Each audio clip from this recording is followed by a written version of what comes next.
Assalamualaikum warahmatullahi wabarakatuh. Kembali lagi dengan saya Muhammad Ruhyal Hakim di dalam channel saya Kim Fai Wong. Kim Hakim Fayat ya. Wong kita orang Jawa ya, kita tinggal di Jawa. Baik, eh, jangan lupa tentunya like and subscribe video kami agar video kami tetap berkembang dan memberikan manfaat untuk orang banyak. Amin ya rabbal alamin. Alhamdulillah wassalatu wassalamu ala Rasulillah wa ala alihi wa sahbihi wa man tabi'ahum bi ihsanin ila yaumiddin amma ba'd. Teman-teman dimanapun Anda berada, semoga di hari ini, di pagi ini kita bersyukur kepada Allah Subhanahu wa taala ya atas apa yang telah Allah berikan begitu banyak nikmatnya ya. Salawat serta salam semoga senantiasa selalu tercurah kepada Nabi kita yang mulia Nabi Muhammad Sallallahu Alaihi Wasallam. Baiklah, pada kesempatan kali ini saya akan coba membawakan suatu tema yang sangat menarik ya, yang ini real terjadi di zaman ini ya, yaitu kaitannya dengan rayuan setan dalam pacaran. Di dalam Islam, di dalam literasi Arab atau ya betul Arab, di dalam Islam juga kosakata pacaran dalam Islam, pacaran Islam itu tidak ada ya. Oleh karena itu kalau ada judul dengan rayuan setan dalam pacaran, berarti ini tapi kenyataannya ada ya. Tapi intinya bahwa di sini saya tekankan bahwa pacaran dalam Islam itu tidak ada. Baiklah para teman-teman, sahabat semua, dimanapun Anda berada, ya, di dalam kehidupan ini, ya, ketika seseorang beranjak dewasa, muncullah benih dalam jiwa untuk mencintai lawan jenisnya. Ini adalah sesuatu hal yang timbul secara fitrah, ya, memang seperti itu, ya. Namun bagaimana kita membawa ini ke dalam hal-hal yang positif ya, tidak kepada hal-hal yang negatif ya. Karena ini merupakan insting yang Allah berikan kepada kita.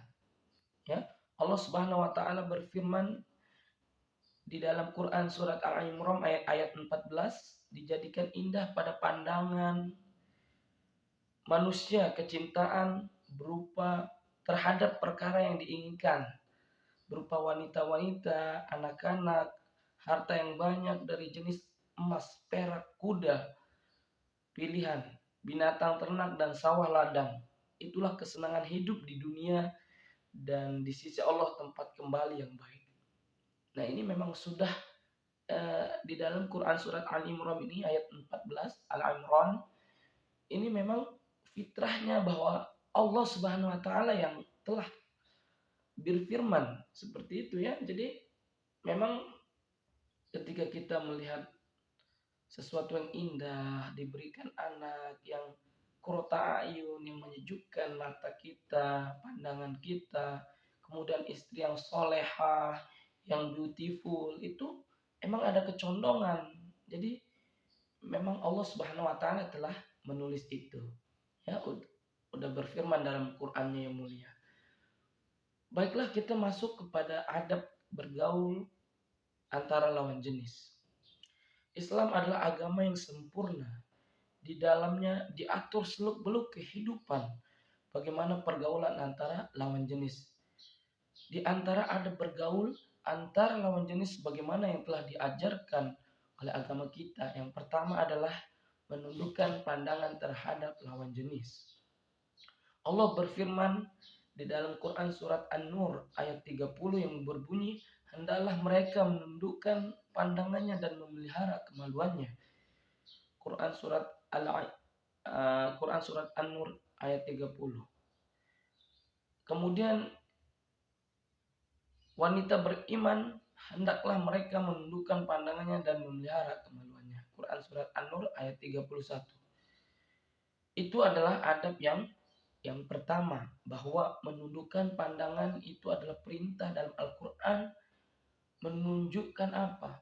Bahwa ketika pandangan kita sudah menatap, pandangan kita sudah, maka di sini akan timbul yang namanya dari pandangan turun ke hati, maka kemaluannya lah yang eh, mengiyakan, atau disitulah letak daripada eh, hasilnya, bahwa ketika pandangan itu sudah mulai tidak terkontrol, maka disitulah timbul sesuatu yang kurang baik apabila kita melihat yang tidak baik. Kemudian yang kedua, tidak berdua-duaan atau berkholwah. Ini banyak sekali terjadi ya, ketika dimana saat ini kita lihat, naudzubillah ya, di tempat-tempat kerja, di tempat eh, kehidupan kita sehari-hari ya, begitu banyak mata kita memandang, yaitu seseorang yang berdua-duaan yang bukan dengan mahramnya ya, padahal bukan saudara kandungnya ya. Ini adalah sesuatu yang masalah. Karena itu Nabi Shallallahu Alaihi Wasallam bersabda, janganlah seorang laki-laki berdua-duaan atau berkholwat dengan wanita kecuali bersama mahramnya. Mahramnya siapa? Ibu bapaknya, adik kandungnya, ya. Ini ya. Kemudian yang ketiga, tidak menyentuh lawan jenis. Di dalam sebuah hadis, Aisyah radhiyallahu anha berkata, demi Allah, tangan Rasulullah tidak pernah menyentuh tangan wanita sama sekali, meskipun saat membaiat atau membuat janji setia kepada pemimpin. Karena apa? Di dalam hadis yang lain Rasulullah Shallallahu Alaihi Wasallam bersabda, seandainya kepala seseorang ditusuk dengan jarum besi, itu masih lebih baik daripada menyentuh wanita yang tidak halal baginya. Nauzubillah, summa nauzubillah. Terkadang kita terlalu berlebihan. Ketika ada mungkin murid kita ya di kampus atau di SMA, kemudian di SMP ada murid kita yang wanita yang sudah besar ya, yang ciri-ciri balik sudah memenuhi syarat, namun kadang-kadang ada juga ini terjadi ya, yang masih bersentuhan karena mungkin menganggapnya itu muridnya. Tapi sesungguhnya di sini Islam sudah mengajarkan ya, kalau bukan mahram ya sudah, bukan mahram jangan dilanjutkan ya. Oleh karena itu mari kita selalu ingat ya, mana yang diperbolehkan dan mana yang tidak diperbolehkan. Kemudian salah kaprah dalam memaknai kata cinta ya. Ketika seseorang mencari tambatan hatinya ya, ketika seseorang mencari pasangan ya halalnya, namun dia kadang-kadang berlebihan dalam memaknai cinta, bahwa sesungguhnya cinta itu tidak ada sebelum pernikahan ya, kepada lawan jenis yang bukan mahram. Cinta itu berada ketika Allah Subhanahu wa taala menemukan ya dua pasangan sejoli lalu dia mengakad ya, maka disitulah Allah akan tanamkan cinta. Makanya janganlah berdalih saya menikahi dia karena cinta, tapi sesungguhnya menikahilah dia dengan karena Allah Subhanahu wa taala. Itu sesungguhnya. Makanya kenapa terjadi banyak perceraian? Kenapa banyak terjadi perpisahan antara suami dan istri? Karena di sana, karena dia menikah bukan karena Allah, dan dia juga menikah bukan cinta karena Allah. Maka ini yang akan menjadi salah satu ya banyaknya terjadi perceraian, karena tidak mengetahui makna cinta itu tersendiri dan siapakah yang memberi cinta ya. Allah yang memiliki cinta, Allah yang memberikan cinta, cinta kepada kita, karena dialah sang pemilik cinta itu. Maka mari kita berpikir bahwa jangan kita berdalih ingin hidup lama. Makanya saya mencari pasangan saya, mengenalinya agak butuh waktu lama. Nah, ini ya salah kaprah ya. Karena pernikahan para sahabat terdahulu ya, para siddiqin, para syuhada, mereka tidak pernah untuk menikah ya. Kemudian sebelumnya ada pacaran, tidak ada. Ini adalah hal yang baru dalam kehidupan kita saat ini ya. Oleh karena itu, mari para pemuda ya, menikahlah dengan cara yang halal dan dengan cara yang telah ditentukan oleh Allah dan Rasulnya ya. Kalau menikah ta'aruf ya, artinya ta'aruf di sini menyambung silaturahmi terlebih dahulu dengan keluarganya, nazar ya, melihat terlebih dahulu. Jangan kita ada namanya backstreet atau di belakang layar, ini maka akan terjadi masalah. Oke, selanjutnya yang terakhir yaitu iblis adalah sang penyesat ulung, musuh nyata ya dalam kehidupan kita, yang kita tidak bisa katakan bahwa itu tidak musuh kita. Salah. Hakul yakin mutlak iblis adalah musuh kita ya. Oleh karena itu